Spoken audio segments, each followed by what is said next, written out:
Welcome back to Allison Customs Project Car TV. I've got another Tool Bag Tuesday for you. And today we're looking at some organization items, or an organization item.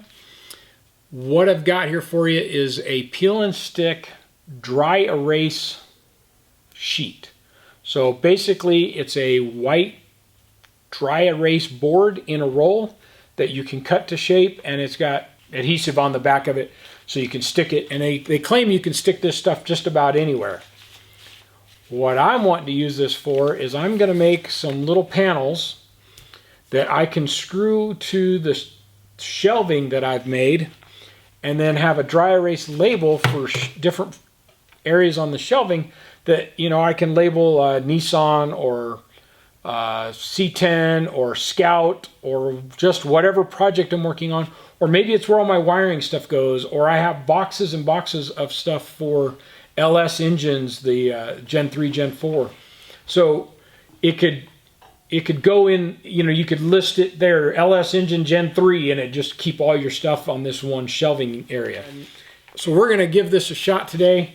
I've got some old signage that I'm going to just try and chop up into rectangles. The shelving's made out of 2x4s on edge, so that's 3.5 inches roughly. So I'm going to try and cut these to about 3.5 inches by whatever the width of that signage is. I think about 14. And we'll stick some of this on it, and then we'll screw it onto the different places and use a dry erase marker. Don't use a Sharpie. That's a pain in the butt to get cleaned off. But we'll use our dry erase markers. We'll label up some of the shelving in the balcony above us here. Okay, so I sheared off 8 of these, and then I just used some glass cleaner to clean them off. Try not to touch the surface again where I want to put this dry erase. Comes with 2 dry erase markers, a green and a blue, so special offer. This is quite a bit wider than what I'm going to do here, but I'm just going to, I guess if I'd have cleaned all this ahead of time, I probably could have just put it all on at one time and then sheared it after. I hadn't thought of that. But my thinking is I'm just going to lay this out, roll it on, and then we'll trim it to fit.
Okay, so we got them all made. Took a few more minutes than I expected, but no big deal. The brand I'm using is MMFB Arts and Crafts. It's 7 foot of material with the markers and 160 microns thick. It says it will stick to basically anything and lasts up to 2 years. I don't know why. I mean, I guess, you know, if you're marking on it all the time, it might get to where it holds stains or something. But it's basically PVC, you know, 160 mil thick PVC with self-adhesive or adhesive on the back. And it does say though that it'll stick basically to anything. So if you had some metal shelves, you could probably just clean the shelf, cut a strip of this, stick it on there, and it would give you a way to mark what's on that shelf. I didn't want to trust that it was going to stick to 2x4s. So that's why I went with the little signs. And my original plan was I was going to make these out of like some 20 gauge sheet metal. And I came across that old sign sitting over there, and I was like, oh, well, I'll just use that. So, okay, we're upstairs in the balcony. I've gone around and put 8 of these signs on. And like this area, kind of wiring. I got some plumbing stuff here. Right now it's kind of a catch-all, but I thought it was pretty cool. You put the sign on there, change the name. I don't know. Catch-all. Doesn't matter. But once you decide you don't like the name anymore, or you want to change what's on that shelf, just erase it off. So I'm liking it. And for now it's going to be, I'm intending this to be where my wiring goes.